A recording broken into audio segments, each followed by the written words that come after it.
Tara, samahan nyo kaming lakbayin ang malaparaisong isla ng Humalig. Yon, what's up mga bossing? Samahan nyo kaming bumiyahe papuntang Humalig Island. Dito nga pala kami nag-meet up sa Shell Pugon, Marikina. Kasama ko na sila Boss Lalay at Boss Jomer, mga bandang 1 AM to. Bali magpapa-full tank lang kami dito tapos rekta biyahe na papuntang Real Port. Wala pa nga kaming tulog dito ni May kasi after namin sa work, umuwi lang kami saglit sa bahay para kunin yung mga gamit. Tas after nun, diretso na kami sa meetup. At eto, binabaybay na nga namin ang Marilaki. Medyo madilim nga yung daan dito kaya doble ingat. Mas maganda rin kung meron kayong MDL para mas kitang-kita nyo yung daan. Wala nga pala kaming reservation sa mga resort at dun sa may bangka sa Real Port.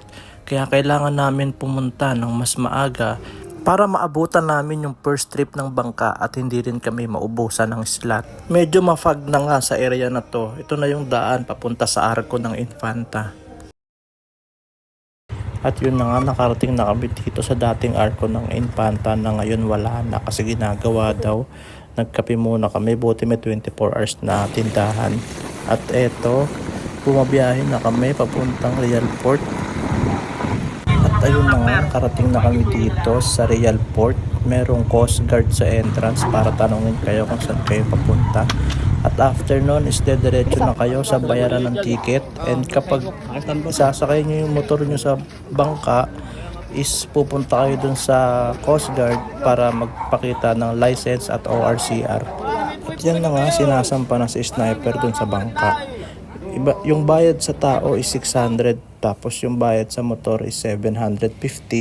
And yung bayad sa magbubuhat ng motor paakyat ng bangka is 300 pesos.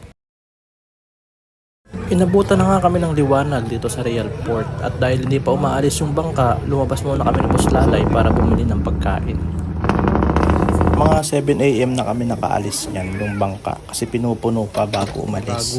Pero dumating kami dyan mga bandang 4:30 AM or 5 AM. Mas okay na rin yung mas maaga kayo para hindi kayo maubusan ng slot. Makapili din kayo ng upuan kung saan yung gusto pumwesto, and kung may dala kayong motor is hindi kayo maubusan ng slot para sa motor kasi limited lang yung motor na pwede nilang isakay. Lalo na kung walk-in kayo kagaya namin, dapat maaga kayong dumating. Kasi mas priority nila yung naka-reserve. Yung last trip nila 10 AM lang. Pag hindi ka umabot, kinabukasan ka na makakasakay. Yung oras nga pala ng biyahe mula Real Port papuntang Humalig Island ay inaabot ng 4 hanggang 5 oras. Kaya mas maganda kung may baon kayong pagkain at tubig para hindi kayo magutom sa biyahe. Ito nga pala yung Patnanungan Island, yung nasa gilid namin. Bali malapit na kaming makarating yan. Time check 11:30 AM at nag-aayos na ang aming mga ibang kasamahan dahil pababa na kami. At ayun na nga, nakarating na nga kami dito sa Humalig Island. Pinapaubos na lang namin bumaba yung mga ibang pasahero para kami na lang yung huling bababa kasi huli din namang ibababa yung mga motor namin pag nakababa na lahat ng tao tsaka lahat ng mga bagahe. Uy, mga artista nandito na. Ay, ano yun?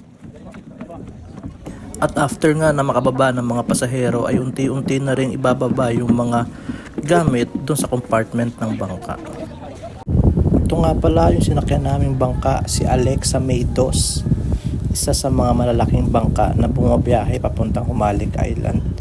At eto na si Sniper, binababa na nila ng bangka. Another payment nga pala ulit yan, 300 pesos.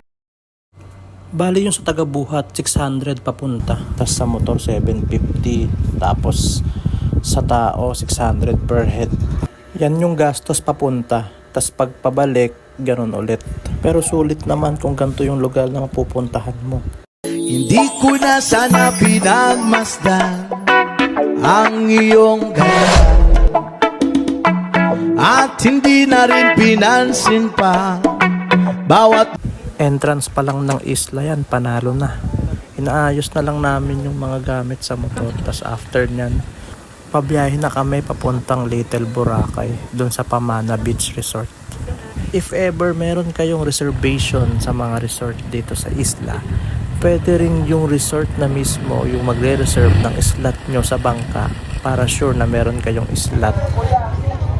At Pagdating nyo dito sa port ng Humalig ay meron kayong babayaran na environmental fee na 100 at tourism fee na 50 and entrance fee na 20 pesos.